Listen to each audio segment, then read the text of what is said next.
ఏం లేదు guys, recipe అయితే వెరీ సింపుల్. ముందుగా 2 cups ఆఫ్ ఆయిల్ వేసుకోవాలి, తర్వాత జీలకర్ర ఆవాలు వేసుకోవాలి, దెన్ కొంచెం పసుపు, పచ్చిమిర్చి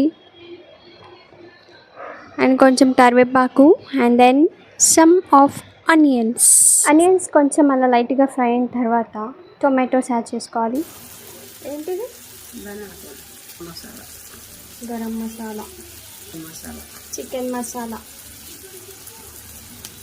కొంచెం పెప్పర్ పౌడర్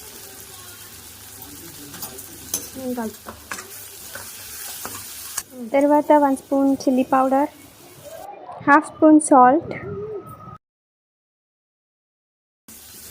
తర్వాత మొత్తం ఫ్రై అయ్యాక ఇప్పుడు మనం 3 eggs తీసుకొని ఇందులో యాడ్ చేయాలి. తర్వాత ఒక 2 చపాతీస్ని మనం స్లైసెస్గా కట్ చేసుకొని ఇందులో యాడ్ చేసి మొత్తం అంతా ఒకసారి మిక్స్ చేయాలి.